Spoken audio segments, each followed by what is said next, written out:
celui qui veut apprendre écoute les contes de son aîné.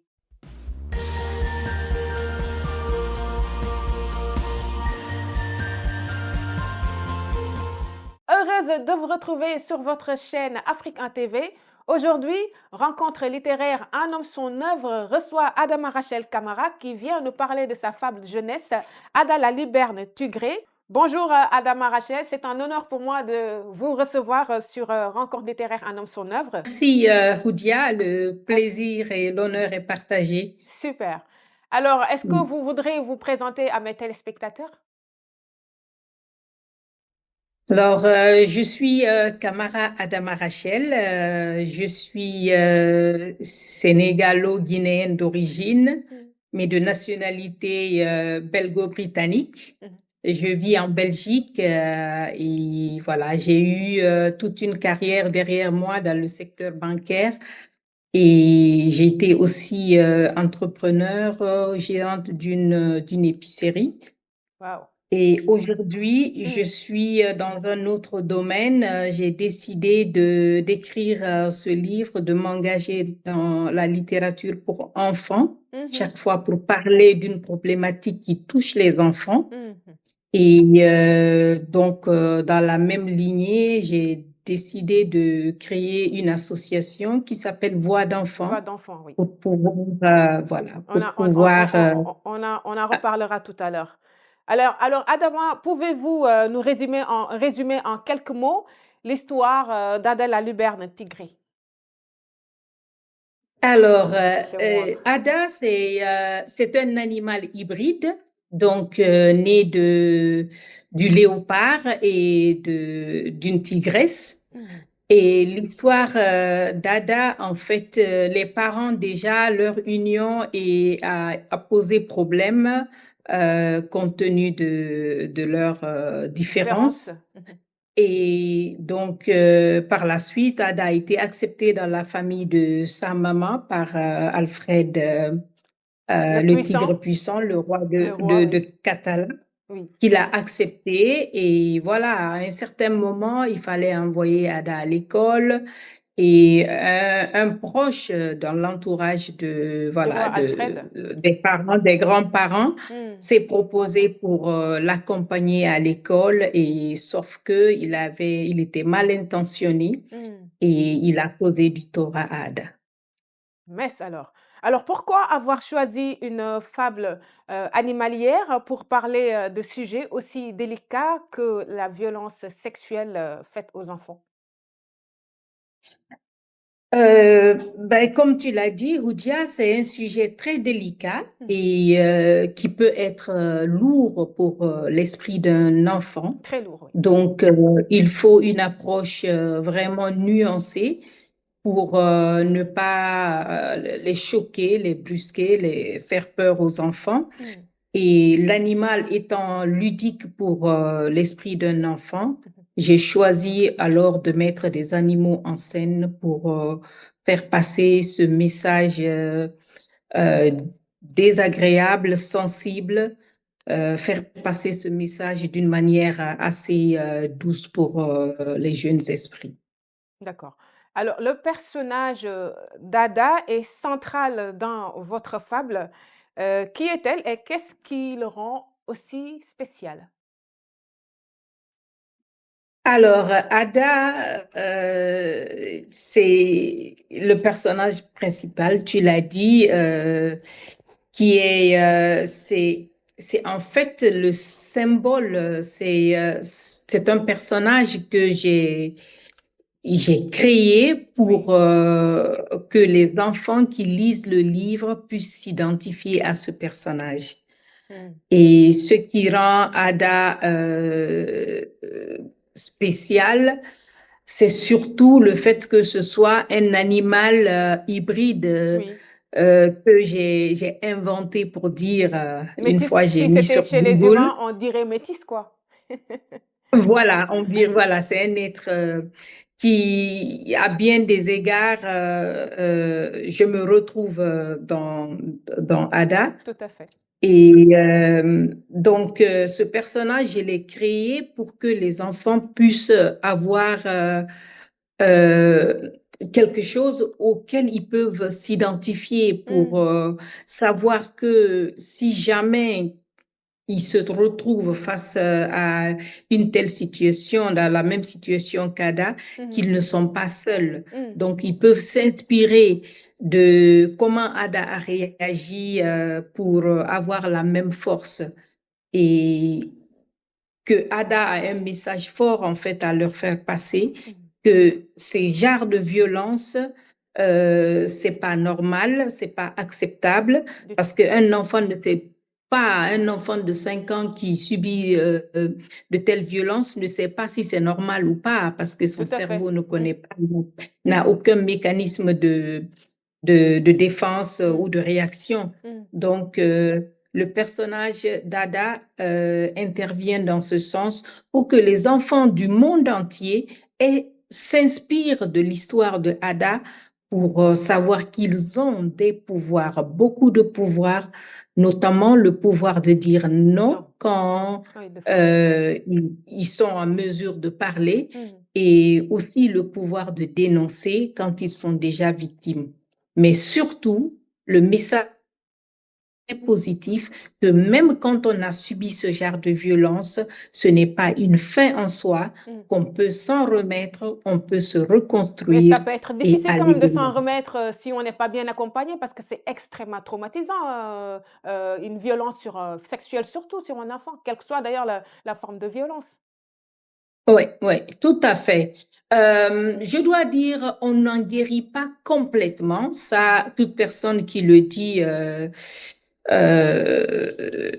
on ne peut pas en guérir. Il y a toujours un petit fond qui restera. Mmh. Mais on peut, avec, comme tu le dis, quand on bénéficie d'un Un accompagnement. accompagnement adéquat, on peut mener une vie plus ou moins normale, avoir cette force de Mmh. se relever et de se reconstruire. D'accord. Alors votre livre, jeunesse, hein, aborde la protection de l'enfance. Pourquoi est-ce un sujet aussi important? Est-ce que cela vous concerne, directement ou c'est personnel ou, Je suis désolée mais c'est une question qui me taraudait, il fallait que je vous la pose. C'est normal, je pense que cette question, on me la pose partout, je parle de ce livre. Mmh. Et c'est normal parce que c'est pas des sujets qui nous viennent, qui viennent à l'esprit de quelqu'un comme Comme ça, se ça. lever un matin et en parler. Eh oui, Je ne suis pas psychologue pour enfants, rien du tout. hélas. Donc, si j'ai abordé cette thématique, effectivement, c'est Ada la luberne tigrée. Je dirais que c'est moi. D'ailleurs, Ada, c'est le diminutif de Adama. Adama, Mmh. que j'ai trouvé que c'est en appelant Ada, c'est facile pour les enfants à Mmh. retenir. Mmh. Donc,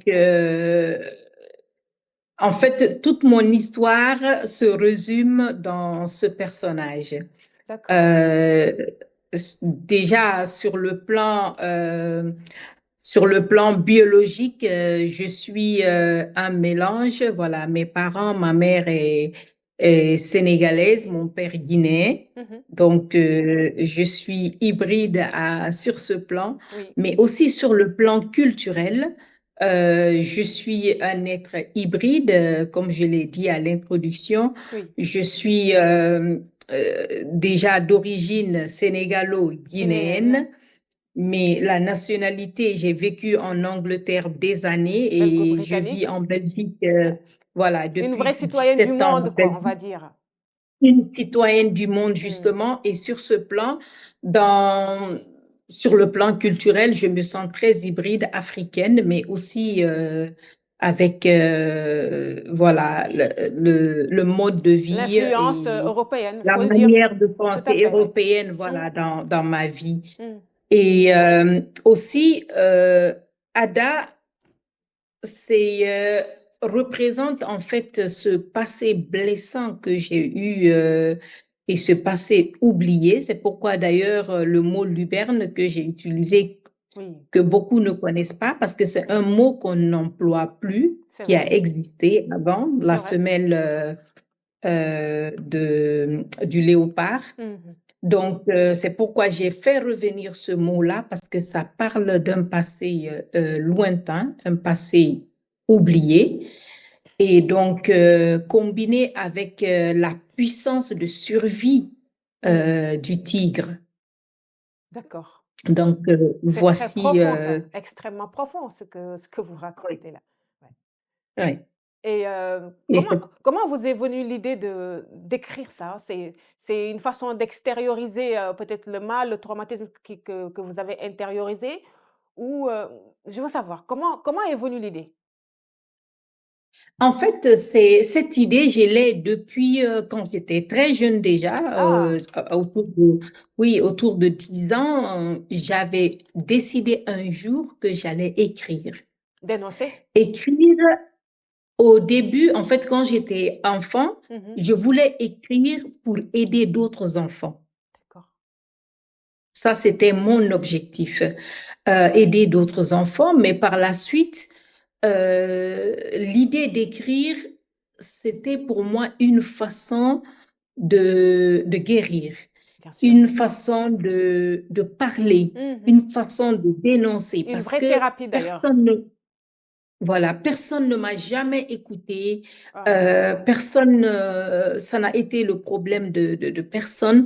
Donc, j'ai grandi avec ça, j'ai dû garder tout ça en moi. Mais vos parents, Et ils étaient au courant, vos parents, lorsque vous avez subi cette violence? À part vos euh, parents, non ils pas ont dans, écouté? en fait, ce livre parle juste d'une des violences que j'ai subies, si je dois dire. D'accord. Parce que dans la vie, il y a des choses qu'on ne peut pas toujours raconter, Mmh. étaler, Mmh. parce que quelquefois, la violence, elle est tellement profonde que on préfère juste utiliser l'imagination, Mmh. imager certains trucs et en parler dans le livre. Mmh. Parce que si je dois raconter toutes les violences que j'ai subies, je pense que Aïe, aïe, aïe. ce sera trop en fait, parce que j'ai subi ces violences, je dirais, de l'âge de 4 ans à l'âge de 16 ans. Mais j'ai subi des choses que je pense Waouh! que je n'aurais jamais la force de raconter. Waouh! Donc, voilà, on ne m'a jamais écouté, prêté attention, même quand certains membres de la famille ont été au courant directement ou indirectement des choses que j'ai subies. Mmh. On a préféré ignorer parce que, comme je le dis souvent, la personne mise en cause, quand c'est une personne qui a une certaine influence dans la famille ou qui a un pouvoir financier Mmh. dont on dépend, Mmh. on On ferme choisit les yeux. toujours de sacrifier l'enfant Mmh.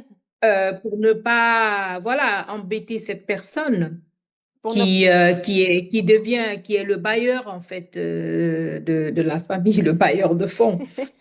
Donc, en écrivant le livre, c'était une façon pour moi je dis, on ne m'a pas écouté, je vais alors parler au monde entier. Ah bah voilà.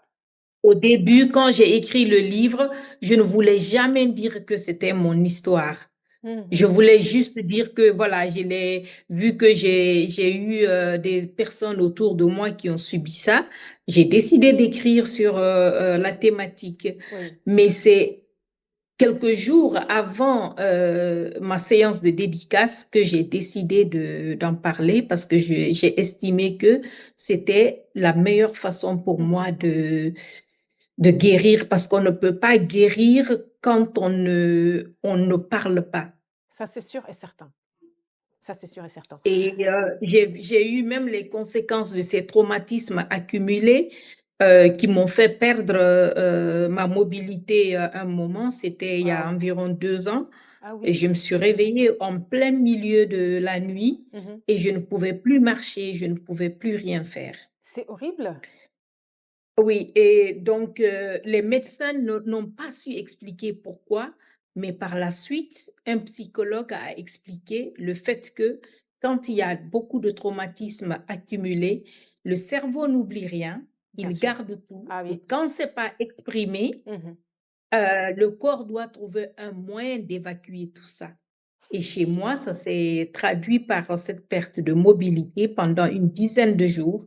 Et même après, il a fallu des séances de kiné pour que je retrouve l'équilibre parce que même des mois après, je n'avais pas d'équilibre quand je marchais. De toutes les façons, je vais dire que c'est notre organisme tout simplement. Il oublie rien, le sang, tout est gardé en mémoire, dans notre corps, dans notre esprit, dans notre âme, dans notre sang. Voilà, pour que tout le monde sache Tout que à fait. maintenant la parole est libérée et surtout pour nous les femmes, il Ouais. faut vraiment plus avoir honte ou avoir peur de parler de ces traumatismes parce que ça peut toujours aider quelqu'un. Alors Ah, sortons de cette, passage qui me c'est dur, c'est très dur.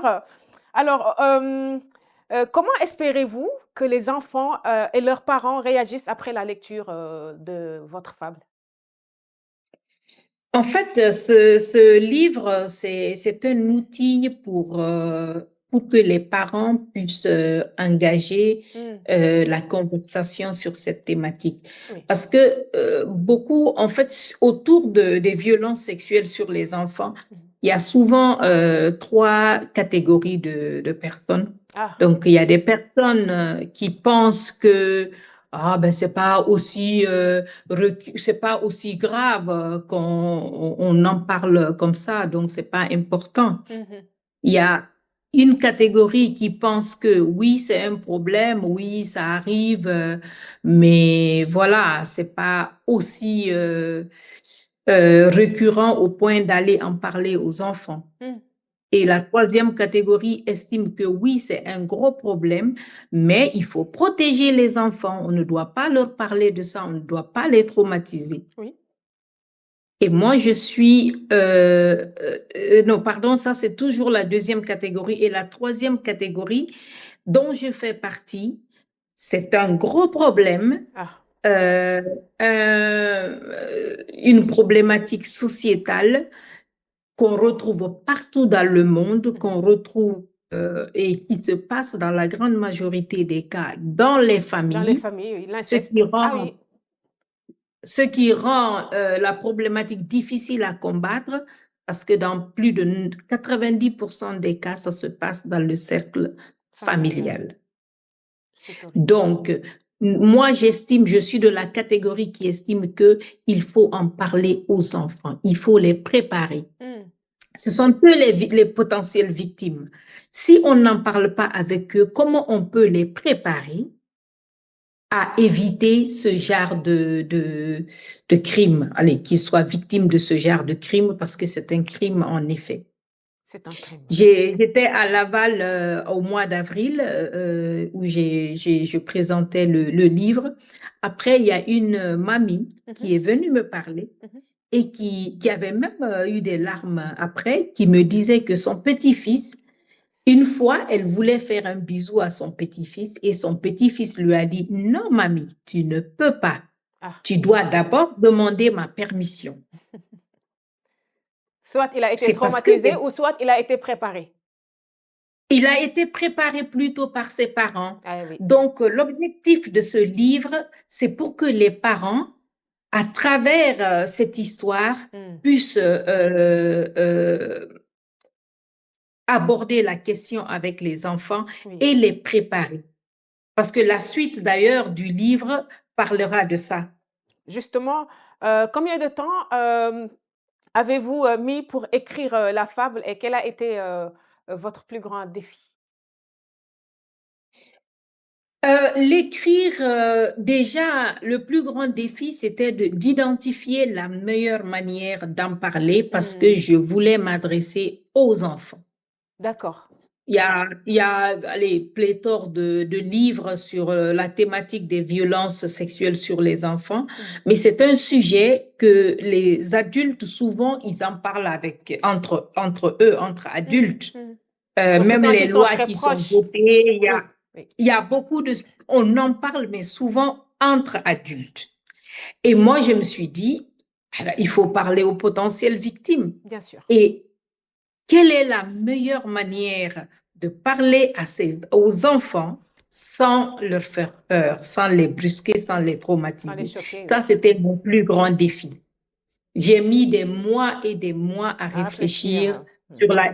Et juste une nuit, j'étais couchée. Mhm. Je me suis réveillée en pleine nuit. Je dis, mais pourquoi ne pas écrire une fable? Ah, Les fables ont toujours servi dans l'histoire à faire passer des messages tout à fait. puissants, des messages très forts ou des messages sensibles. Et donc, j'ai opté Pour la pour fable. la fable. Alors, vous avez collaboré avec des illustrateurs ou des spécialistes de l'enfance pour rendre le récit accessible et pédagogique? Euh, Pas avec, pour ce livre en Mhm. particulier, je n'ai pas eu bénéficié d'accompagnement Un de pédagogue. psychologue. C'est vrai. Mais Parce que c'est tellement bien non, fait, on se dit que sûrement peut-être que vous avez été accompagné par... Waouh. non, Hmm. non. Pour la suite, oui. Et pour le dessin animé, là, j'ai impliqué des psychologues pour que, voilà, parce que là, c'est des images en Hmm. mouvement et tout, donc il C'est très faut beau. un regard professionnel pour que le message reste toujours digeste pour l'esprit des enfants. Mhm. Donc, mais j'ai eu un illustrateur, un brillant illustrateur d'ailleurs, Oui. qui est sénégalais aussi, Mhm. Ter Tidiane Ba, Mhm. donc qui vit tout près du lac Rose, mais qui fait un travail magnifique Ah, c'est parce magnifique. que C'est magnifique. ces illustrations ont rendu ce livre plus attrayant. Parce que avant de lire le texte, c'est d'abord l'illustration qui captive l'attention des personnes. C'est vraiment très bien fait. Donc, C'est super. ouais. Bravo, hein, bravo pour le courage surtout, parce que il faut le faire, hein, il faut le faire. Alors, Adama, vous avez justement créé l'association La Voix d'enfants. Comment ce livre s'intègre-t-il à votre engagement au sein de votre ONG? Puisqu'il y a un lien, ça parle Alors, toujours des enfants. oui, Voix d'enfant, je peux dire que le livre constitue en fait le catalyseur de l'association. D'accord. Parce que quand j'écrivais le livre, je n'avais aucune intention de créer une association.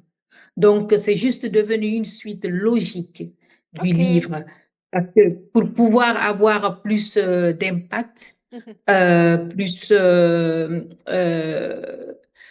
pour élargir mon champ en fait d'action contre les violences faites Aux aux enfants. enfants, Ouais. il faut une structure juridique Bien et sûr. c'est pourquoi nous avons créé l'association avec d'autres et le livre qui est en adaptation audiovisuelle constitueront en fait notre toute première action de Ah, sensibilisation. ça, c'est pas mal ça.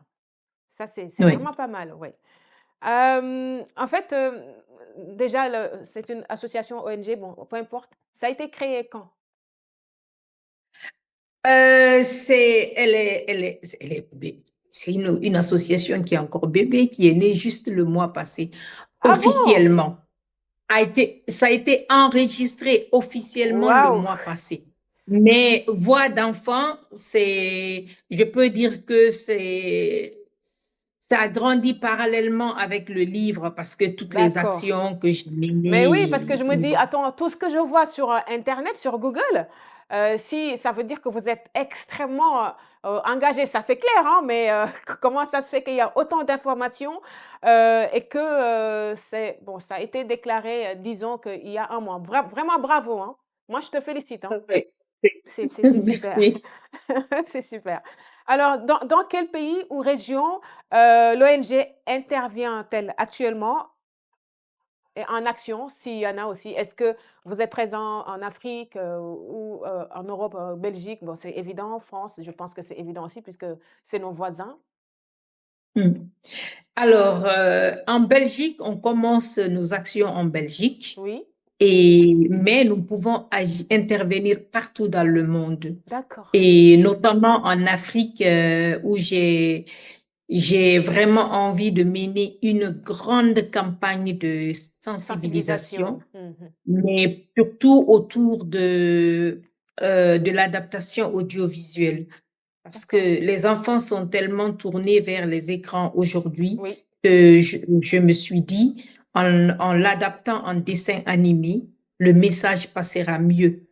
Et là, on n'a pas besoin de plusieurs livres en même temps. On peut réunir, voilà, 50 enfants mmh. dans Salle. une salle Mmh. et projeter et voilà, leur permettre de capter le message, de poser des questions. Mmh.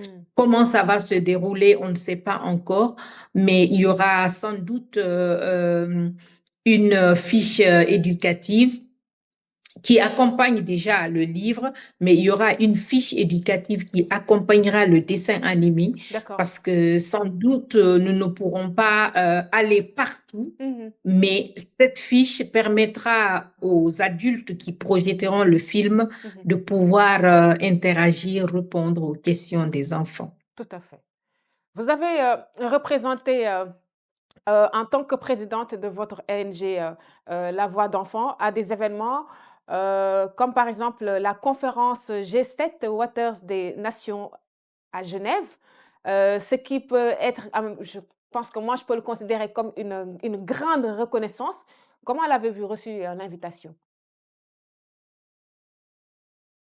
Alors, l'invitation, Oui, je reçois beaucoup d'invitations parce mais que celle-là quand même c'est je une suis, grande invitation, c'est pas n'importe quoi. Invita- Tout à fait. Hein, hein. Donc, c'est toujours à travers des personnes que j'ai rencontrées dans d'autres événements Mmh, et je suis suivie par des milliers de personnes bien sûr. et j'ai un entourage qui me soutient énormément. Mmh.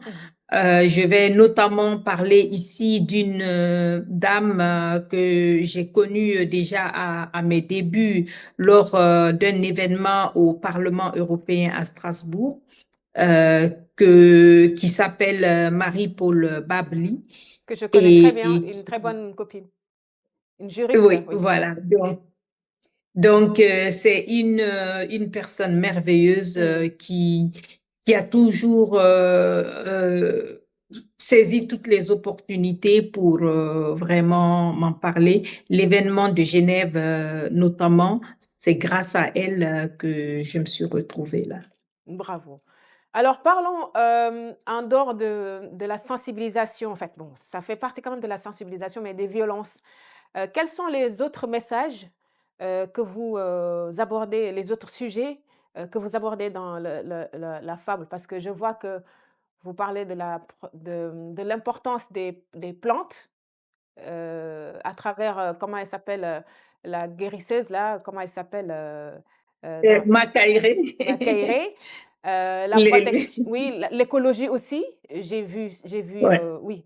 Quels sont les autres messages que vous lancez dans cette fable? Voilà, il y a notamment ça, la protection de l'environnement. Mmh, Et je suis très écolo. d'accord. Donc, je me suis dit, si je pouvais glisser ça dans le livre pour rendre, conscientiser les enfants sur le fait de protéger la nature, C'est très parce bien que passé en tout cas. Ouais.